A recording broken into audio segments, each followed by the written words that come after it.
حضرت نبی رحمت صلی اللہ علیہ وآلہ وسلم کی سیرت پر مشتمل ایک کتاب لکھی گئی ہے عرب کا چاند، اور اس کا رائٹر ہے سوامی لکشمن پرشاد، انڈیا کا رہنے والا ہے۔ اس نے حضور کی سیرت پر 200-250 صفحات پر مشتمل کتاب لکھی۔ بچپن میں میری نظر سے بھی گزری، بڑے ذوق سے اس کو پڑھا تھا۔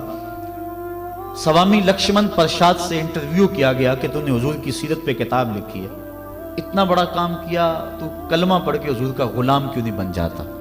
جس انداز سے تو نے محبت کے موتی بکھیرے ہیں اور الفتوں کے پھول اس کتاب میں تو نے اگائے ہیں، تو کیوں نہیں کلمہ پڑھ کے حضور کا غلام بن جاتا؟ تو لالو کا جواب سنیے، ہماری آنکھیں کھول دینے کے لیے کافی ہے، اور اتنا زناٹے دار تماچا ہے، اگر ہم محسوس کریں تو صدیوں اس کی کسک نہ جائے، اگر نہ محسوس کریں تو وہ ایک گاڑی کے پیچھے لکھا تھا، عقل نہ ہو تو موجیں موجیں، لیکن اگر سمجھنے کی بات ہو تو اتنی بڑی تنبیہ ہے کہ پاؤں کے نیچے سے زمین نکل جاتی ہے، اور ہمیں اپنے وجود سے شرم آتی ہے، ہمارے جسم کا ایک ایک رواں پسینے سے شرابور ہو جاتا ہے۔ سوامی لکشمن پرشاد نے جواب دیا، کہا جب میں حضور کی سیرت لکھنے بیٹھا، بڑی بڑی امہات کتب سیر کو پڑھا، اور اس کے نتیجے میں نے یہ کتاب تیار کی ہے۔ حضور کی سیرت کے روشن گوشے اور حضور کی زندگی کے درخشاں باب جب میں نے دیکھے تو یہ جذبہ میرے دل میں انگڑائیاں لینے لگا کہ میں دیر کیوں کرتا ہوں، حضور کا غلام کیوں نہیں بن جاتا۔ لیکن جب میں مسلمانوں کے کردار کو دیکھتا ہوں تو میں کہتا ہوں میں ہندو ہی ٹھیک ہوں۔ ہمارا کردار لوگوں کے ایمان کے راستے میں رکاوٹ بنا ہوا ہے۔ جب امریکہ کے خلاف نعرے لگ رہے تھے، ان نعرے لگانے والوں میں میں بھی شامل تھا، لیکن ایک بات میں نے کہی تھی، میں نے کہا آج ہم دنیا کی اس طاقت کے ساتھ ٹکر دینے کی بات تو کرتے ہیں، لیکن ہم نے کبھی اپنے کردار کو جھانک کر کے بھی دیکھا؟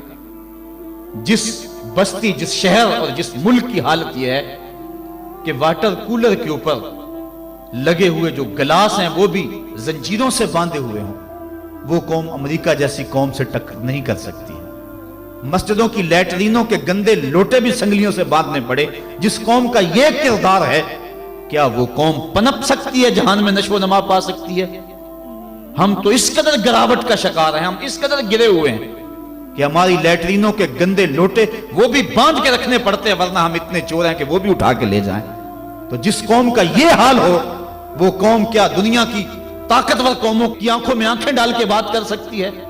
آج ہمارا المیہ یہی ہے، ہمارے پاس سب کچھ ہے، لیکن ہمارے پاس وہ ایمان کی حرارت نہیں رہی، وہ دیانت نہیں رہی، وہ روشنی اور وہ نور نہیں رہا، ہمارے پاس وہ اجالے نہیں رہے۔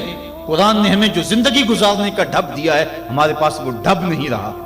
ہماری زندہ لاشیں لوگوں کے ایمان کے رستے میں رکاوٹ بنی ہوئی ہے، ورنہ ہم اپنے صدر اسلام میں دیکھتے ہیں اور بعد کی کہانیاں پڑھتے ہیں تو دنگ رہ جاتے ہیں۔ امام محمد کا جنازہ اٹھتا ہے تو ایک یہودی آگے بڑھ کے جنازے کی چارپائی کو کندھا دینے کی خواہش کرتے ہوئے آگے بڑھتا ہے، اور جو ہی کندھا امام محمد کے جنازے کی چارپائی پہ چھوتا ہے تو اس کے لبوں پہ کلمہ جاری ہو جاتا ہے۔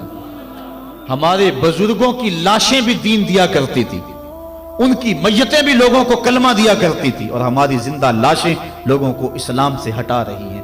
میں نے اور آپ نے اپنے رویے کو دیکھنا ہے، اپنے عمل پہ غور کرنا ہے۔